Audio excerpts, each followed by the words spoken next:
এক মুঠো খাবারের জন্য রাস্তায় হাজারো মানুষের ভিড়, অপেক্ষা কখন আসবে ত্রাণের গাড়ি। কিন্তু হঠাৎ এই মানুষগুলোকে লক্ষ্য করে ছুটে আসে গুলি।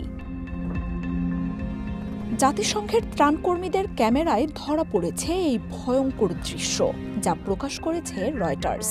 যদিও এ ধরনের নৃশংসতার সঙ্গে আগে থেকেই পরিচিত গাজার বাসিন্দারা।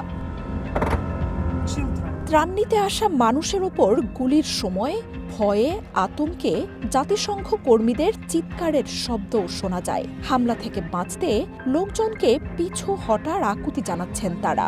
গুলি না চালাতে ইসরায়েলি সেনাদের প্রতি তাদের আর্তনাদও শোনা যাচ্ছে ভিডিওতে। চিৎকার করে তারা বলছেন, ভিড়ের মধ্যে অনেক শিশুও রয়েছেন।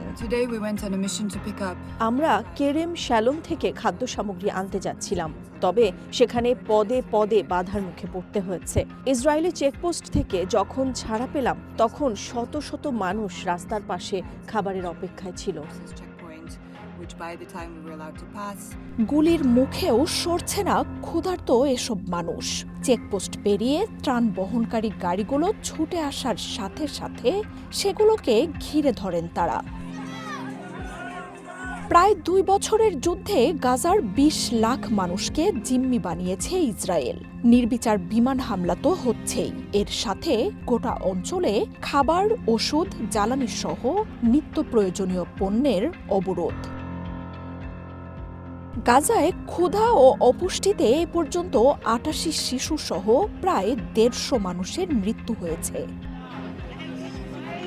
আমেরিকা ইসরায়েল যে ত্রাণ বিতরণ কেন্দ্রগুলো স্থাপন করেছিল, সেগুলো হয়ে উঠেছে মৃত্যু ফাঁদ। ত্রাণ নিতে আসা মানুষের উপর নির্বিচারে গুলি চালানো হয় সেখানেও। ক্ষুধা আর অপুষ্টিতে শীর্ণকায় ফিলিস্তিনিদের ছবি সারা বিশ্বে নিন্দা আর ক্ষোভের ঝড় তুলেছে। তীব্র চাপে সীমিত ত্রাণ বিতরণের অনুমতি দিয়েছে নেতানিয়াহুর সরকার। বিমান থেকে ত্রাণের বস্তা ফেলছে বিভিন্ন দেশ।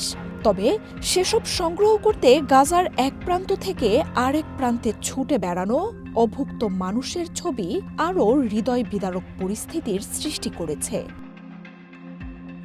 মার্জিয়া উপমা, ওয়ান নিউজ।